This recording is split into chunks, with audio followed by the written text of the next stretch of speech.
लग्न झालं होतं मित्रांनो माझं लहान वयात लग्न झालं तेव्हा मी स्वयंपाक करायला येत नव्हतं. 50-60 भाकरी करायची चुलीवर भाकरी करताना एकाच हातानं भाकरी टाकायची. मला वाटतं की आता माझा हात भाजतोय. चुलीवर भाकरी दोन्ही हातानं टाकता येत नव्हतं. त्या टायमाला 50-60 भाकरी करत होते. घरातलं ते गावाकडं मुंबईला राहिलेली ना मी. मुंबईचं माझं बालपण मुंबईमध्ये गेलेलं. गावाला हे सासू-सासरे राहायचे. गावाला लग्न करून दिले माझे आईवडील. नवरा तर राहतच नव्हता. सोडायचा मुंबईला जायचा. आईवडिलाकडं त्यांच्या सोडायचा सासरी येऊन जायचा. स्वतः हौस-मौज करत फिरायचा. आईवडिलाजवळ ठेवायचा मला, सासू-सासऱ्याजवळ.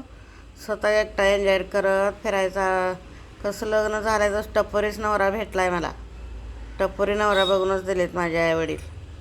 चांगलाच नव्हता स्वभावाने, मी दिसायला बी डेंजर होता.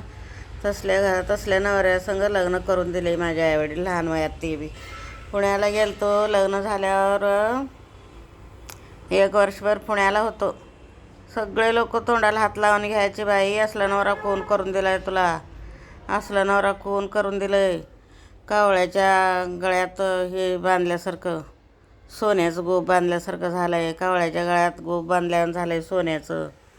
असला नवरा कसं करून दिले, आईवडील नाहीत का, असं एवढं लोक मला विचारत होते प्रश्न रस्त्याने जाताना येताना. आणि तेवढं असूनसुद्धा त्याच्या आईवडिलाजवळ मला ठेवायचा आणि स्वतः एन्जॉय करत फिरायचा. नुसतं बाहेर ध्यान त्या माणसाचं, नुसतं बाहेर ध्यान. लग्न करायचं आणि आईवडिलाजवळ मला ठेवायचं. मग त्याचे आईवडील, त्याचे घरचे लोक पाहिजे तसे वागून घ्यायचे माझ्याकडनं. काम करून घ्यायचं, शेताला घेऊन जायचे, घरातलं काम लावायचे, मला भाकरी करायला लावायचे, शेण काढायला लावायचे. जे गोष्टी मी केली नाही लहान असताना, मुंबईला वाढलेली मी, गावाकडं नेऊन मला एवढं काम लावले बघा. सगळं काम करायला लावायचे. मला येत नव्हतं ते काम मला करायला लावायचे. शेताला घेऊन जायचे मिरच्या तोडायला. एकदा मिरच्या तोडले, दोन्ही हाताला मिरच्याची झाडं लागून आग व्हायला लागली हातात कोपऱ्यापर्यंत. मग घरी येऊन पाण्यात हात घालून बसले बादलीमध्ये, दोन्ही हात. एवढे आग होत होती. लहान मी, आणि काय माहीत नाही मला. खेळाचं वय होतं. घरातले बी कामं लावायचे, बाहेरचे हे शेतातले बी कामाला घेऊन जायचे ते माणसं मला. त्यांना कशाला माईल आता सासरच्या लोकाला माझं एवढं. असल्यामध्ये लग्न करून दिले माझे आईवडील बघा. लय हाल भोगले मित्रांनो. म्हणून एवढं पहिल्यापासून माझा हालच हाल आहे. लग्न झाल्यापासून कधी सुखी नाही जीवन माझं. ते आतापर्यंत माझा हाल आहे नुसतं. नवरा बेकार भेटला. ते नवरा बघितला नाही आम्हाला. मुलं झाले ना, 3 मुलं झाल्यावर गेला बोंबलत कुठं फिरत. मुलांना बी मला बी सोडून फरार झाला. इकडं तिकडं बेपत्ता फिरायचा. मग ते मुलांना मी अंगणवाडीत काम करायचे गावाला. अंगणवाडीत काम करून मुलांना सांभाळे, त्यांना शाळेत टाकले होते. नंतर परत मुंबईला आले. मुंबईलाच वाढलेली बाईला गावात सोडला होता नेऊन. परत आले मुंबईला. मी परत आले मुंबईला. येऊन कामाला लागले परत इकडं. ते बालवाडी सोडून, बालवाडीत काम करत होते गावाला, ते सोडले मुंबईला आले. सोडून लहानच होते हे पण लोक, लहानच होते मुलं. त्यांना कामावर घेत नव्हते कंपनीत लवकर, लहान होते म्हणून.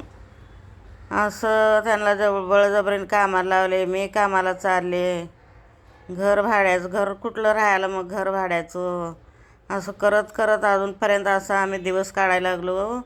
म्हणून म्हणले आपण बी लोकाचं बघून यूट्यूबवर व्हिडिओ खोला, आपण बी एक व्हिडिओ बनवा, बघू आपल्याला बी कोण सपोर्ट करतील. ते अजून मी चॅनल खोलले आता 2-3 वर्ष झालं, चालूच आहे. काय सपोर्ट नाही कोणाचं, काय नाही कोणाचं, काय हे नाही बघा. लोकाला किती पैसे भेटते, ते लोक किती पुढे गेले चॅनल खोलून. आम्हाला कशाचं कोणाचं मदत झालं नाही बघा अजूनपर्यंत मित्रांनो.